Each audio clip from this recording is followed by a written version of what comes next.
भाई लोग, कैसे हो तुम लोग और क्या हाल चाल, तैयारी कैसे चल रहा है तुम लोग का? तो देखो, जुलाई का महीना स्टार्ट हो चुका है और हिंदी माह से साथ साथ सावन का महीना भी स्टार्ट हो चुका है। तो जय शिव शंभू, हर हर महादेव। ठीक है, तो जो लोग भी एसएससी 2025 सीजीएल का टारगेट कर रहे हो, तो देखो, बहुत से लोग जो नए होते हैं उनको मॉक के लिए पता नहीं होता है कि मॉक को कैसे लेना है। ठीक है, मॉक से जो रिपीटर्स होंगे, 2-3 बार एग्ज़ाम में बैठ गए होंगे लास्ट ईयर, या फिर सेम एग्ज़ाम या फिर कोई दूसरे एग्ज़ाम में भी, रेलवे हो, एसएससी हो, कोई भी स्टेट का भी हो, तो उनको तो पता होगा कि मतलब क्या अहमियत रखता है मॉक टेस्ट। लेकिन जो नए लोग रहते हैं वो मॉक टेस्ट के बारे में इतना नहीं जानते, वो बस लगाए रहे हैं, लगाए जा रहे हैं, बस मार्क्स चेक कर रहे हैं। कभी एनालिसिस भी अच्छा से किया, कभी नहीं किया, कभी कम आया तो ज़्यादा फ्रस्ट्रेट हो गए, कभी अच्छा आया तो बहुत ज़्यादा पॉजिटिव हो गए, तो ओवर कॉन्फिडेंट हो गए। तो ये सब चीज़ चलते रहता है। लेकिन मॉक टेस्ट का मतलब क्या है, पहले उनको ये समझना होगा। तो मॉक टेस्ट क्या है भाई?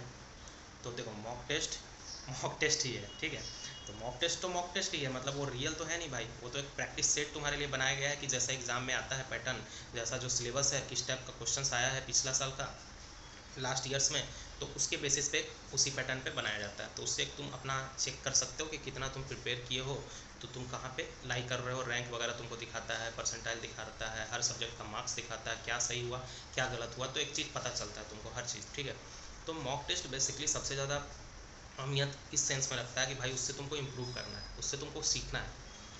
तो उससे क्या सीखना है? तो क्या तुम्हारा वीक पोर्शन रह गया है, उस पर काम कर रहे हो भाई।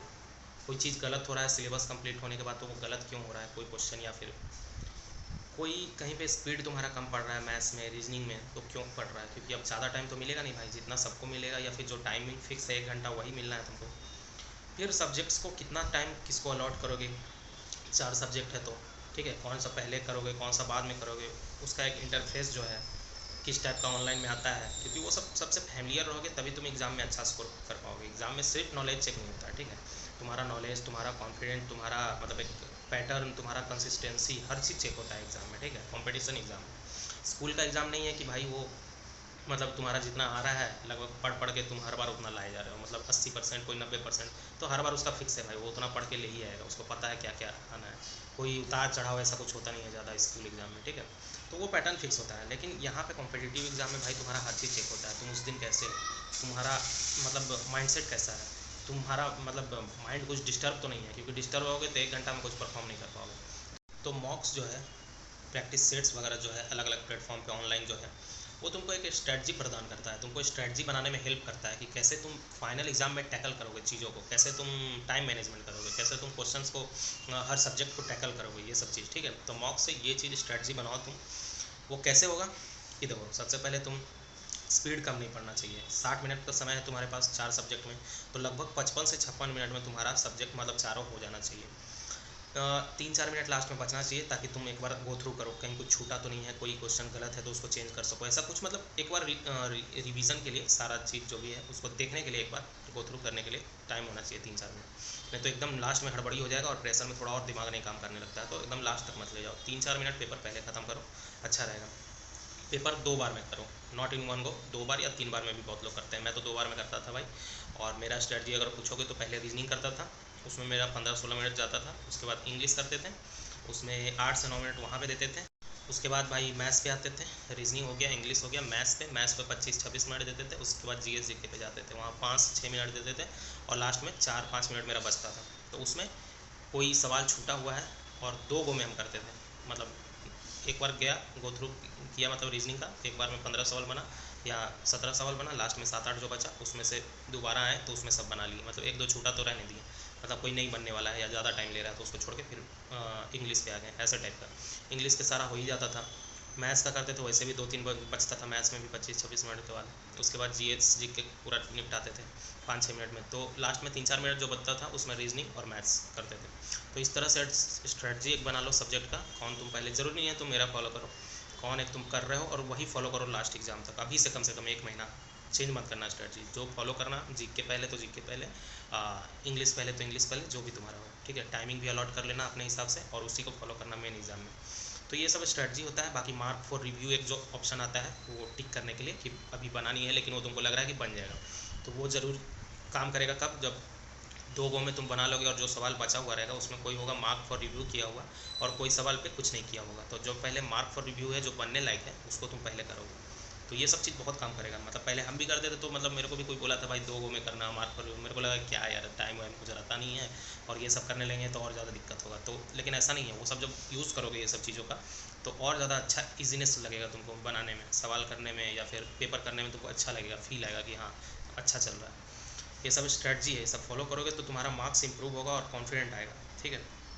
और बाकी जो तुम्हारा प्रैक्टिस है वो तो चल रहा है, जो चलने ही दो। बाकी मार्क्स का अगर बहुत लोग पूछेंगे तो मार्क्स कितना आना चाहिए, तो भाई देखो मार्क्स में थोड़ा बहुत उतार चढ़ाव होते रहेगा। पेपर कठिन आ गया, कभी तुम्हारा माइंडसेट सही नहीं है उस दिन का तो हो सकता है कम मार्क्स आ गया, कभी कुछ तुम्हारे फेवर में जिक के चला गया, जो तुम पढ़े हो वही आ गया तो हो सकता है 10-12 नंबर बढ़ गया तो अच्छा नंबर भी आ गया।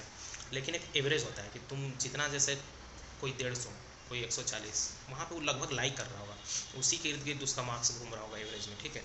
तो ये 145 के आसपास अगर तुम्हारा घूम रहा है तो भाई तुम दावेदार हो। उसके इर्द गिर्द अगर तुम्हारा मार्क्स एवरेज में आ रहा है तो तुम दावेदार हो, कट ऑफ क्लियर होगा तुम्हारा, कोई दिक्कत नहीं है। अब तुम ये सब मत देखने लगना कि भाई 150 से ज़्यादा कट ऑफ जा रहा है ये वो यूआर का, तो वो सब नहीं है।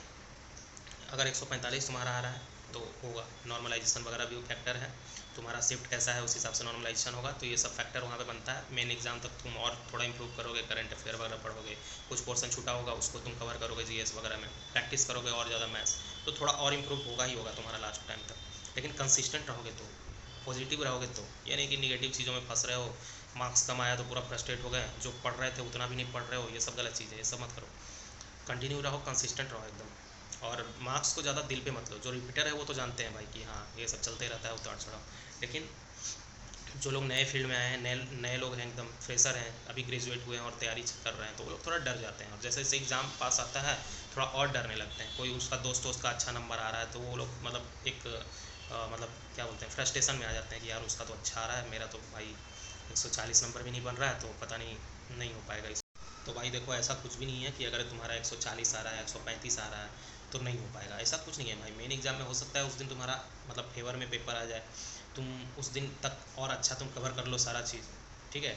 उस दिन अच्छा स्ट्रेटजी से तुम गए हो, तुम्हारे फेवर में पेपर है, तो कोई भी चीज़ होके तुम्हारा ज़्यादा आ सकता है। बाकी ये है कि मॉक में जितना लगभग आता है वो रिफ्लेक्ट लगभग वही होता है भाई, लेकिन इससे कोई वो नहीं है कि किसी का कम आ रहा है तो पहले ही हार मान लिया, हार नहीं माना है भाई लास्ट टाइम तक।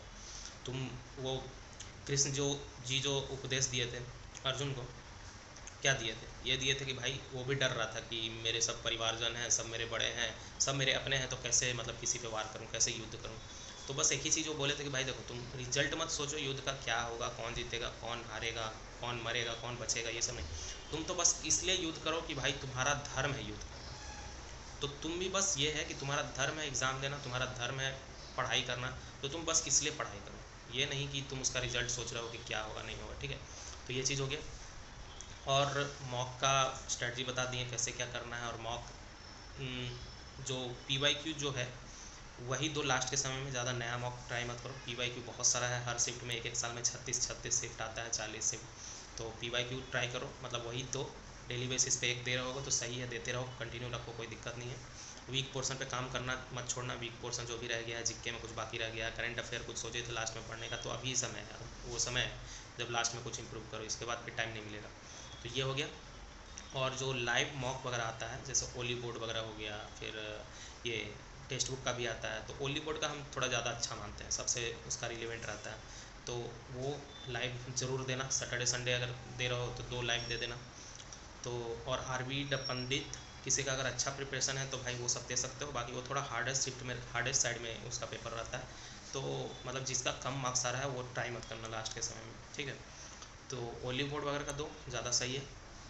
और लास्ट के समय में वही है कि निगेटिव चीज़ मत हावी होने दो अपने ऊपर। बहुत लोग तुमको मिलेगा कि बहुत कम आ रहा है यार, 140 में क्या ही होगा, कट ऑफ तो 155 जाता है, 52 जाता है, कैसे हो पाएगा।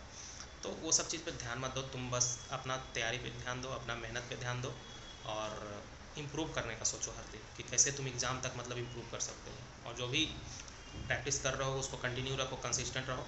कभी थोड़ा ब्रेक लेने का मन करे कि आज मन नहीं कर रहा है पढ़ने का, तो मॉक तो ज़रूर दो, पूरा दिन नहीं भी पढ़ोगे कोई एक दिन तो चल जाएगा, उसको ज़्यादा निगेटिव सेंस में मत लेना कि यार आज तो पढ़े नहीं, फिर वो और सोच सोच के हैम्पर होता है। तो बाकी यही है, लास्ट के समय में मतलब कोई कम आ रहा है तो ज़रूरी नहीं है कि तुम्हारा कम ही आएगा, और किसी का भाई ज़्यादा आ रहा है तो वो भी ओवर कॉन्फिडेंट में मत रहो कि मतलब 165-70 ला रहे हैं तो वहाँ भी वही आएगा, हो सकता है भाई बहुत कम आ जाए। तो बाकी यही है, पॉजिटिव रहो, कॉन्फिडेंट रहो, और निकलेगा कट ऑफ यार, अगर तुम मेहनत कर रहे हो, लगे हुए हो तो निकलेगा कट ऑफ, दावेदार हो तुम। चलो all the best for you.